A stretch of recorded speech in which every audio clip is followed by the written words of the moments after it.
Greetings, Temple Beth Shalom. Rabbi Boxt here with our Parsha Hashavua. We are actually in a double portion this week. We have Parshat Matot, which is number chapter 30, verse 2 through chapter 32, 42, and Maseh, chapter 33 of Numbers, verse 1 through chapter 36, verse 13. And these are both at the gates of the Promised Land. And we have in Parshat Matot, we have the breakdown is a calendar of offerings, vows of the women, which are continued from the previous portion. We have the war and first settlement. And then as we go into Maseh, excuse me, let me turn a page here.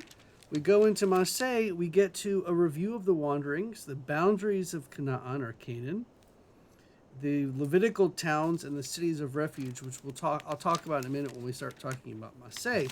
So let's begin with Matot and what's going on. So we have the calendar of offerings. And this is the offerings as from the heads of the household, and not to all Israel as usual. So this is going only to the heads of the household. It says, if a householder makes a vow to the Eternal or takes an oath imposing an obligation on himself, he shall not break his pledge. He must carry out all that has crossed his lips. If a woman makes a vow to the Eternal or assumes an obligation while still in her father's household by reason of her youth, and her father learns of her vow or her self-imposed obligation and offers no objection, all her vows shall stand, and every self-imposed obligation shall stand. But if her father restrains her on the day he finds out, then neither the vows or the self-imposed obligations stand. And then it talks about what happens if she gets married while she takes a vow in her commitment. And then we get to chapter 31, and God is speaking about avenging the Israelite people on the Midianites. And then Moses will be gathered to his kin. Of course, we know we have the entire book of Deuteronomy next, so it doesn't go right away. Remember, Deuteronomy is a retelling of the basically 3 very long speeches of everything that happened from the Exodus to here, or to the precipice of the Holy Land. So it's not like he's going to die right away.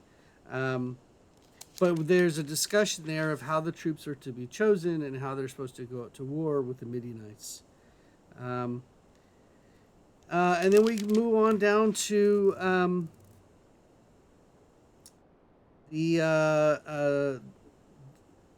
there's a whole bunch of information about how the war is to be fought and how the troops are to be divided with the commanders and the officers and by the hundreds, by the thousands, and so on and so forth. And then we have this really interesting story. The leaders of the tribes of Gad and Reuben come to Moses and Eleazar the priest, and they say, area over here, Atarot, Dibon, Jazer, Nimrah, Heshbon, Eliale, Sabam, Nibon, Beon, the land that the Eternal has conquered for the community of Israel is cattle country, and your servants have cattle. It would be a favor to us if this land were given to us as a holding. Do not move us across the Jordan. And Moses replies, are your brothers to go to war while you stay here? Why will you turn the minds of the Israelites from crossing into the land that the Eternal has given them? That is what your fathers did when I sent them from Kadesh Barnea to survey the land. After going up to the Wadi Eshkol and surveying the land, they turned the minds of the Israelites from invading the land that the Eternal had given them. Thereupon the Eternal was incensed. None except Caleb, son of Jephunneh, and Joshua, for they remained loyal, were able to continue to get into the promised land. And now you, Moses is saying to the Gadites and the Reubenites, a breed of sinful men have replaced your fathers to add still further to the Eternal's wrath against Israel. If you turn away from God, who then abandons them once more in the wilderness, you will bring calamity upon all this people. And they respond, whoa, Moses, chill out for a moment. We will build here sheepfolds for our flocks and towns for our children.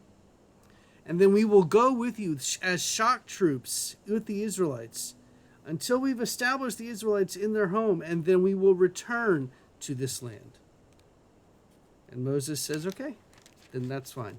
And that's what's going to happen. And that's what happens. And then we move on to the Parsha Maseh, and we talk about the boundaries of Canaan. Once again, we talk about it's basically a retelling of all the journeys that they've had up to this point. And then chapter 34, God tells Moses about all of the borders, the southern sector, the western boundary, the northern boundary, and so on and so forth, once again defining for the Israelites the entirety of the land of Israel. And then we come to this idea of cities of refuge. And what a city of refuge is, let's just say that someone accidentally kills another. And by accidentally, I mean it really is an accident. The cities of refuge are for a person who has committed that accidental act to go and remain while the family members of the one who was killed have a chance to deal with it, to calm down, because otherwise they might seek out this accidental killer, and then they themselves, and they would kill him, and they would be bloodthirsty, and there would be guilt on all sides. And so the point of the cities of refuge is to give the person a chance to be in a place where he's not going to be killed, while the other people have a chance to resolve their feelings and get on with it. And that's why it's called City of Refuge. It's a very interesting idea. That way the blood avenger will not go put someone else to death by murdering the other person. It's an interesting idea. Well, that's it for Parshat Matot and Parshat Maseh.